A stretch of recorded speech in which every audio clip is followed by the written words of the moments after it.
As we continue with the broadcast this morning right here on Salam Media.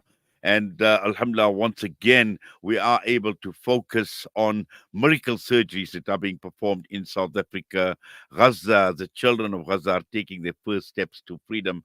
And these are war scarred children getting this new gift of mobility with critical surgeries in South Africa.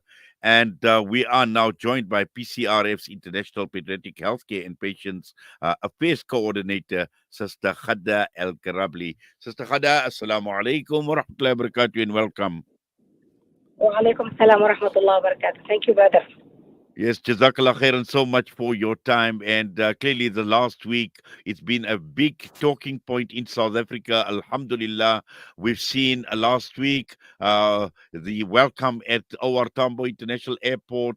Then we've heard of 17-year-old Lena. This morning, we're hearing of a 2-year-old little baby that is coming to South Africa. Alhamdulillah, very, very encouraging that South Africa has now reached out to these children and to provide them with this new gift of mobility and also all the critical healthcare surgeries and all the treatment that they need in South Africa. Yes. No problem. Again, please, I can't hear you well. What's your Yes, all I'm saying, I say we are just very, very happy. We are pleased to understand, to know, to learn of all the work that is now being done in South Africa to help the children of Gaza. And this is extremely important because South African doctors have always been willing to assist. And now that we're starting to see these children coming to South Africa for treatment, it's very, very encouraging.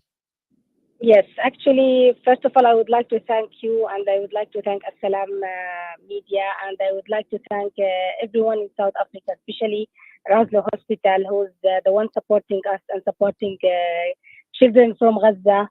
And actually, they give them a new life, a new chance of life.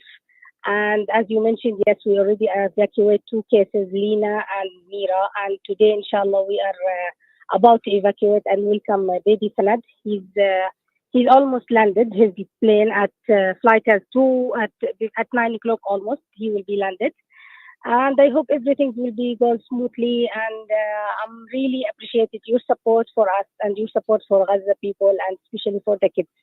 Thank you so much. Yes, and also looking at the Palestine Children's Relief Fund, the PCRF, because you are the patient affairs coordinator. How important and how critical is it for you to partner with hospitals like the Roslau hospitals, with people like Dr. Ismail Mita and all the other medical professionals in South Africa to assist the children of Gaza?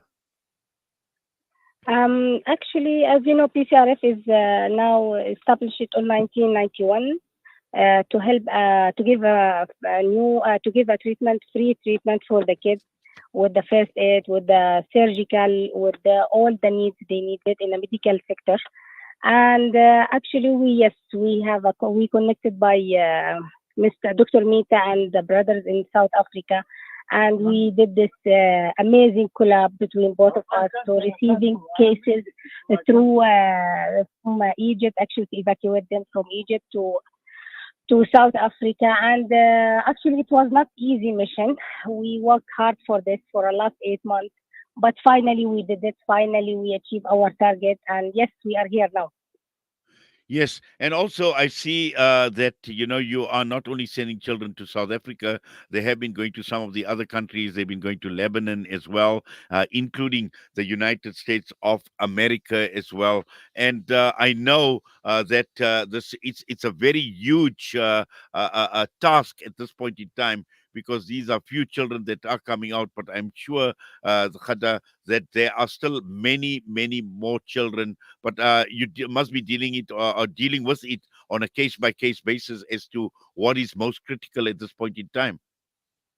Yeah, actually, we till now we evacuated 100 plus children all over the world. Actually, we did a mission to Lebanon, to Europe countries like Spain, Belgium, Italy. Also, we did to U.S., Also to Arab countries, we had some missions with Qatar, with United Arab Emirates.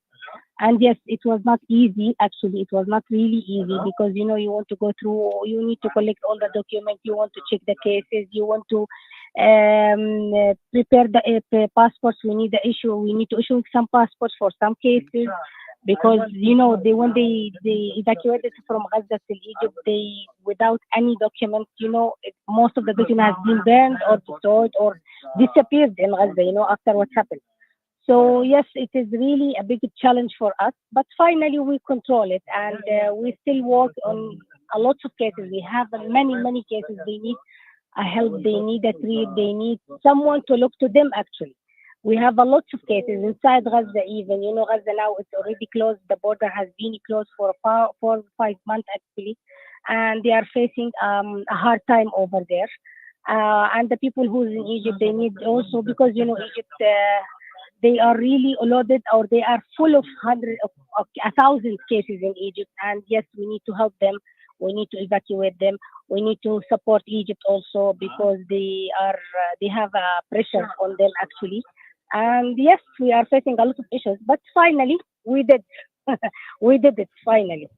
Yes, Alhamdulillah. In fact, it's actually a very scary thought, when you're telling me about 1,000 cases, and since the border has been closed in the last 5 months, and it's actually scary to think what is taking place in Gaza at this point in time, and how many more thousands of children and other people that require this type of medical assistance. But we won't know at this point in time because the border is closed. We don't even know what is actually happening inside Gaza right now as we speak.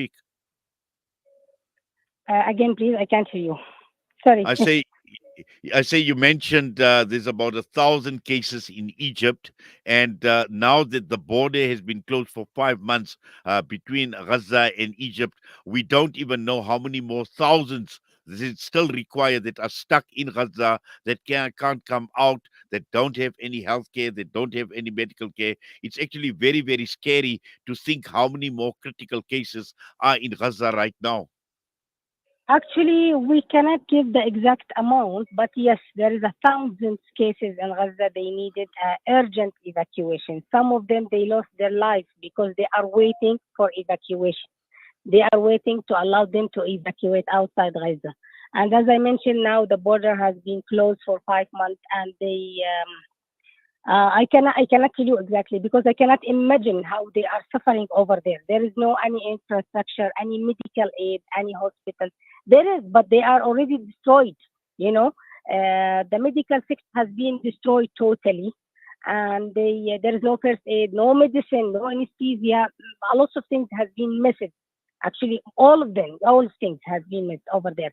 So yes, the number is maybe it's a huge and it is scary, but we cannot do anything actually, Well, unfortunately.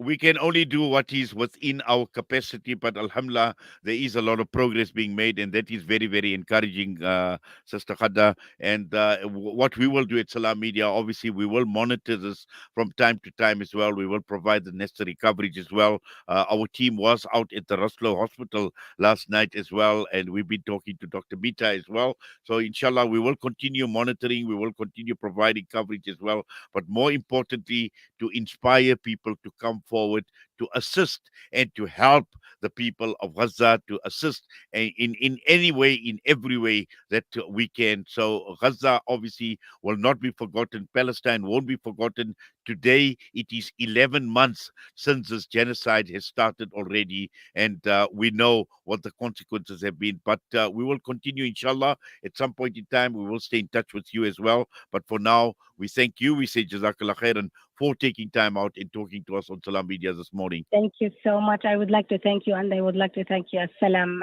Media, for everything. Thank you for your support again. Thank you so much. Jazakallah khair. Ameen. Assalamu alaikum wa rahmatullahi wa barakatuh. Assalam. Alaikum assalam wa rahmatullah. PCRF's International Pediatric Healthcare and Patient Affairs Coordinator, and this is the Palestine Children's Relief Fund, which is assisting in coordinating patients being moved to South Africa.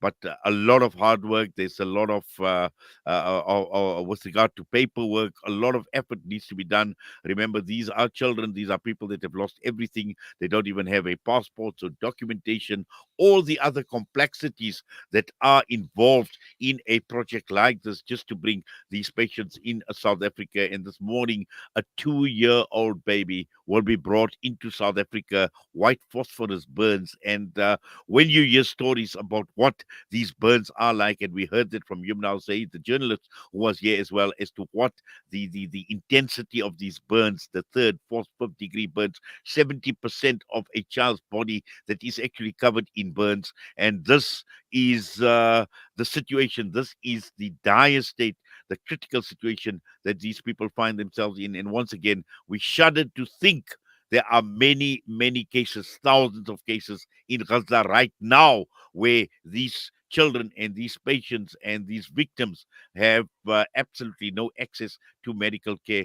But we will continue following up on the story, and we will bring you from time to time, we will bring you regular reports on the progress of these children together with the people like Dr. Ismail Mita at the Raslo Hospital. The time is just gone 8:53. Next up, Mufti Muhammad Hamza Faruqi, Fatwa Department of Jamiatul Ulama KwaZulu-Natal.